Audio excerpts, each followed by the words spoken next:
Fala galera, Jesuscope, Douglas Gonçalves por aqui para mais uma série que a gente quer começar, e dessa vez sobre o Reino de Deus. O nome que a gente colocou foi o Reino Simplificado, porque a gente quer que todo mundo chegue ao entendimento do que é o Reino de Deus, como entrar no Reino de Deus em vários aspectos. E para isso a gente convidou um grande amigo nosso, um cara que tem contribuído muito na nossa vida aqui no Jesuscope, o amigo Leandro Vieira. Uma honra ter você aqui. Bom, cara. Obrigado por ter aceitado o convite, Prazer. ter disponibilizado esse tempo, e vai ser um tempo muito legal de edificação. Então, essa série vai ser dividida em alguns vídeos, então você vai poder acompanhar aí. Toda semana a gente vai lançando para a gente construir um entendimento aí sobre o Reino de Deus. E eu acho que não tinha como a gente começar de forma diferente. Eu queria saber o que é o Reino de Deus, esse termo tão falado, tanto usado, né? Que bom, Douglas. Primeiramente, também é uma satisfação estar com vocês e poder cooperar com aquilo que o Espírito Santo está fazendo entre a nação e poder sermos partes desse novo mover de Deus que está vindo sobre a juventude. Muito tem se falado sobre uma terceira onda da parte do Senhor, o mais poderoso avivamento que precederá a vinda do Messias. E de fato é muito importante nós termos esses tempos onde nós buscamos compreensão, buscamos entendimento, para sermos inseridos naquilo que o Pai está fazendo. De fato, o Reino de Deus é um assunto central, Douglas, em todas as Escrituras. Você vai ver toda essa dinâmica e essa verdade sendo revelada progressivamente. Uma coisa interessante é que toda a revelação de Deus ela é progressiva. E só no Novo Testamento você encontra 144 vezes a palavra basileia, que é a palavra grega para o Reino de Deus. No Antigo Testamento, ou na Primeira Aliança, a palavra também é similar e ela também aparece centenas de vezes. Talvez uma forma sábia de pensarmos o que é o Reino de Deus é pensarmos primeiro o que não é o Reino de Deus. Ok. Vamos, à medida que a conversa fluir e nós podemos conferir as Escrituras, vamos perceber que o Reino de Deus, por exemplo, não é o céu. Okay. Uma coisa que já pode ficar de fundamento para nós é que o Senhor pregava sobre o reino dos céus. Deixa eu te perguntar, a diferença, o reino de Deus e o reino dos céus? Essa só tem uma diferença básica nos evangelistas, porque Mateus escreve com um propósito direto para os judeus. Então, reino dos céus é a expressão semita, usada pelo judeu que não pronuncia o nome do Eterno. Reino de Deus era a expressão que era usada nos evangelhos que tiveram como foco os gregos e todo mundo helenista da época. Entendi. Mas é interessante, Douglas, que Jesus pregava sobre o reino dos céus e não o reino no céu. Logo você percebe que céu não é o lugar para onde estamos indo, mas sim o lugar de onde o reino está vindo. A origem do reino. Esse reino não é no céu, embora obviamente Deus reine em sua soberania sobre a esfera celestial e a esfera terrena. O reino de Deus, o reino dos céus, tem origem nos céus. Entendi. E está vindo numa perspectiva consumada para ser estabelecido. Então é da onde esse reino está vindo? Exatamente. Por isso a mensagem do Senhor, a mensagem de João Batista era sobre o arrependimento, porque o reino se aproximava. Então o reino não é o céu. Okay. O reino de Deus, Douglas, também não é a igreja. A igreja, embora seja o agente do reino de Deus, ela não é a igreja. Por exemplo, como eu mencionei, a palavra reino vai aparecer 144 vezes fazendo menção direta ao reino de Deus. Ela ainda aparece mais 14 vezes fazendo menção a outros governos e ao império de Satanás. A palavra vai aparecer dezenas de vezes mais do que igreja. Basicamente, Jesus mencionou a palavra igreja pouco mais de 3 ou 4 vezes. Mas em todo o centro do seu ensino estava a mensagem principal do reino de Deus. É interessante também notarmos que a mensagem central do Senhor era o reino de Deus. Isso nós vemos em Mateus 4,17. quando ele inicia seu ministério falando acerca do reino de Deus. Seus ensinos eram sobre como entrar no reino de Deus, que é um dos assuntos que nós queremos desdobrar e trazer um pouco de entendimento. Suas obras testificavam da ação do reino no aspecto presente. Ok. Então, todo o ministério de Jesus estava fundamentado na esperança escatológica, aqui agora falando, e gloriosa, da vinda do reino de Deus. O reino, primariamente, tanto a palavra hebraica quanto a palavra grega, num primeiro momento não fala de um lugar, de uma área, de uma geografia, e nem sobre quem este reino é exercido. Mas em primeira instância o reino fala do direito legal de governar. Ou seja, o reino fala do direito legal que Deus, o Eterno, tem de governar sobre todas as coisas. Para pensarmos numa perspectiva correta, o reino de Deus é a extensão do ser de Deus. Logo você começa a perceber que o reino não é o céu, o reino não é a igreja. Num primeiro momento o reino não é um lugar. Ok. O reino é a extensão do ser de Deus, que tem autoridade, tem direito legal de governar, de exercer domínio. Então quando Jesus está dizendo venha o teu reino, ele está dizendo venha essa autoridade, esse governo. Exatamente. Como nós podemos perceber, e isso fica bem claro quando olhamos para a consumação desse reino, nós vamos colocar na medida que todos possam alcançar um entendimento conosco. Mas na consumação desse reino, em Apocalipse capítulo 21, do verso 1 ao 3, quando o reino é estabelecido, ele é basicamente resumido na presença de Deus habitando entre os homens. É o que diz Apocalipse 21, 3. Eis aí o tabernáculo de Deus entre os homens. Então a vinda do reino de Deus não fala de um lugar que está vindo e nem de um lugar para onde estamos indo, mas fala da própria presença de Deus. Então o reino de Deus é basicamente o reinado de Deus, seu direito legal de governar e de exercer domínio. Podemos ver um salmo, o Salmo 103, verso 9, porque também queremos contribuir trazendo algum entendimento. E depois, Douglas, penso que cada um que está nos ouvindo poderá conferir as Escrituras, e isso é muito saudável. O Salmo capítulo 103, o verso 19, diz assim: o Senhor tem estabelecido o seu trono nos céus, e o seu reino domina sobre tudo. Então, o salmista está dizendo que, na primeira perspectiva, o reino de Deus é seu direito de governar, de exercer domínio, que é perpétuo, é de geração a geração.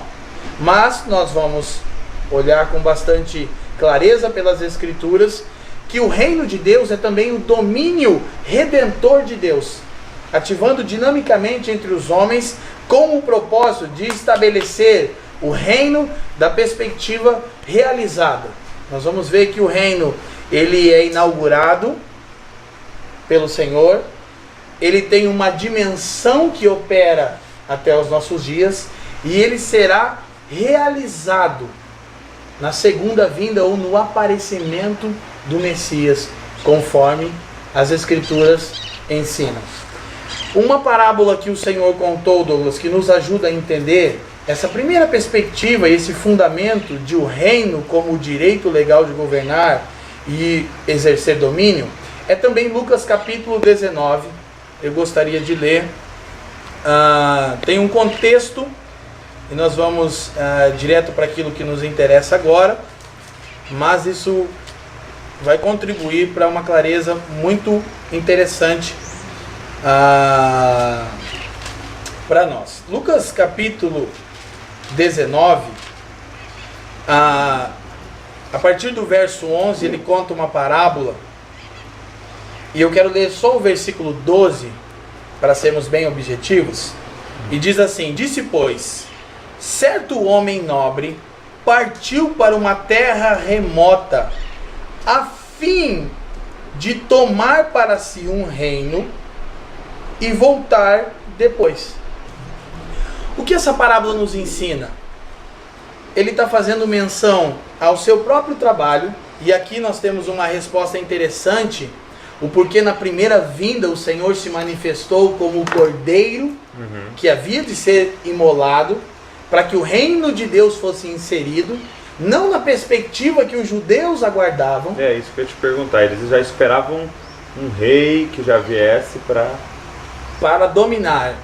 E outra coisa que fica muito clara para a gente seguir fundamentando isso, é que você vai perceber que a mensagem dos profetas, ela não era uma mensagem sobre um lugar, era sobre um período de tempo. Então todos os profetas, quando falavam sobre a manifestação do reino de Deus, eles diziam naquele dia. Não naquele lugar. E não naquele lugar. Mas falando de um período de tempo que havia de ser cumprido. Então, aqui Yeshua fala sobre um homem nobre que foi para uma terra para tomar posse de um reino e voltar. Ou em outras versões diz para ser coroado. Então o reino é primeiro autoridade legal, direito legal de exercer governo, de exercer domínio. Ele está falando sobre ele. A promessa messiânica que nós vamos encontrar em Isaías capítulo 9, vamos encontrar no Salmo capítulo 2, e no Salmo capítulo 2, que é muito conhecido, é um salmo messiânico, diz: pede-me e te darei as nações da terra por herança e as extremidades da terra por sua possessão. Mas para isso havia o caminho da cruz. E isso é muito interessante para pensarmos, Douglas, porque ele não recebeu autoridade de governar até ter passado pela cruz. Então, esse homem nobre da parábola, que ele está falando sobre ele mesmo, como que na terceira pessoa, é na verdade a necessidade que ele tinha de ir, de receber o governo e o domínio e voltar, porque o lugar onde ele ia governar era o lugar onde ele estava, mas ele precisou sair para ser coroado rei, para ser empoderado. E isso apenas para que fique bem claro para nós, que num primeiro momento o reino é a autoridade legal que Deus tem de governar, e exercer domínio é a própria extensão do seu ser. E uma coisa que eu vejo assim, olhando para as escrituras, que talvez confunde um pouco, é que em alguns momentos dá a impressão que ele está falando que o reino chegou, né? Então a gente está vivendo uma vida do reino, e em alguns momentos dá a impressão que ele está falando de um reino que ainda vai vir, né? Que a gente ainda está aguardando a vinda do reino. Como é que funciona isso? Uma coisa muito interessante e um bom conselho para todos os que estão nos assistindo é que nós olhássemos com o tempo as parábolas. Então, eu tenho me empregado no estudo das parábolas. São 42 parábolas ao todo, incluindo os ditos parabólicos, que não são histórias inteiras, mas são declarações parabólicas que o Senhor dá. E as parábolas, elas estão estruturadas dessa forma, Douglas. Se você pegar e separar as parábolas e olhar elas dentro de um contexto cronológico, que tem aqui um trabalhozinho, mas traz muito entendimento, você vai perceber que num primeiro momento as parábolas, elas falavam da inauguração do reino de Deus. Já a segunda série de ensino do Senhor por meio de parábola, e o evangelista Marcos diz no capítulo 4 que ele nada falava ao povo sem parábola. E eu costumo também, para deixar aqui um fundamento, sempre mencionar a parábola que nós tanto conhecemos, chamamos ela de parábola do semeador. Eu brinco que se um dia eu escrevesse uma versão das escrituras, e não que eu tenha essa pretensão e nem capacidade, o meu subtópico seria a parábola da resposta, porque trata de como você responde a palavra do reino, tanto em Marcos 4 quanto em Mateus 13. Mas em Marcos 4, no verso 13, nós temos uma informação fantástica. Quando Jesus termina de contar essa então parábola conhecida como do semeador e dos solos, de 4 sementes e do nível de resposta, etc, coisa e tal, e os discípulos o questionam sobre o que ele queria dizer com a parábola, ele responde e diz o seguinte: não entendeis esta parábola? Como, pois, entendereis todas as outras? E isso aqui, para nossa exegese bíblica, é fantástica, porque ele acabou de nos dar uma chave. Que a parábola do semeador é a base para compreender todo o ensino dele. E por que eu chamo de parábola da resposta? Porque ela trata de como alguém responde a palavra do reino. Então, se você não compreende que primeiro tem que dar uma resposta à palavra do reino, você nem está fazendo parte, não está inserido nessa realidade. Mas elas falam então, em primeira instância, o primeiro conjunto de parábolas falam sobre a inauguração do reino. O segundo conjunto das parábolas fala sobre a dimensão do reino, ou seja, a influência do reino, como a parábola do fermento. E o terceiro e último conjunto das parábolas, que é fantástico, porque ele começa em Mateus 22 e vai até Mateus capítulo 26, uma série de parábolas sobre o reino consumado ou o reino realizado. Como muitos estudiosos costumam usar a seguinte expressão: o reino é e ainda não.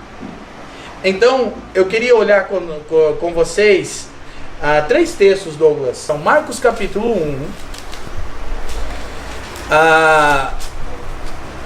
Temos a seguinte informação no versículo 15. Marcos capítulo 1.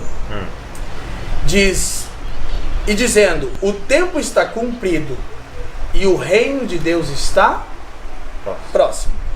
Arrependei-vos e crede no Evangelho. Então o Senhor passa a proclamar a necessidade do arrependimento, que aqui tem duas conotações também interessantes para a gente seguir pensando enquanto falamos, que é num primeiro aspecto, num conceito judaico, arrependimento é techuvá, que traz a ideia de tornar a origem, traz a ideia de retorno. E num pensamento grego, que era o que influenciava a época, que é a palavra mais conhecida entre nós, para metanoia, que fala de mudança de mente, retorno ao juízo correto, de troca de mente. Por quê? Porque um reino está se aproximando e ele é regido por uma outra legislação que vai gerar uma outra prática de vida. Então você precisa primeiro se adequar para depois entrar nesse reino. Mas ele fala que o reino de Deus estava próximo. Agora, já em Lucas capítulo 11, e nós temos outros textos, como também Lucas capítulo 17, vamos ter uma menção. Em Lucas capítulo 11, no verso 20 especificamente, quando o Senhor expulsa demônios e é acusado pelos fariseus de o fazer por Beelzebul, ele diz: se eu expulso demônios pelo dedo de Deus, então certamente é chegado a vós o reino de Deus. Digamos que até aqui tudo bem. Ele passa a anunciar que o reino se aproximava e durante o desdobramento de seu ministério afirma que a capacidade de expelir demônios e de curar enfermos evidenciava a operação, a influência de um reino que havia chegado. Logo, cabe um conselho para nós, como Paulo diz em Coríntios no capítulo 4, quando escreve aos santos que estavam na cidade de Corinto, que o reino de Deus não consiste em palavras, mas em demonstração de poder. Se de fato nós estamos na realidade do reino presente, nós precisamos demonstrá-lo com poder, com sinais e maravilhas, com a operação dos dons e com tudo aquilo que tem nos sido dado em Cristo. Mas ele não para por aí, e em Lucas capítulo 22 nós temos uma outra declaração que aí nos deixa um pouco pensativos. No final do ministério do Senhor, na última ceia, Lucas 22, 18, ele diz o seguinte: porque vos digo que já não beberei do fruto da vide até que venha o reino de Deus. Não chegou? Aí você pergunta, o reino de Deus está próximo, é chegado, ou está vindo? Haveria alguma incoerência no ensino do Senhor? Obviamente não.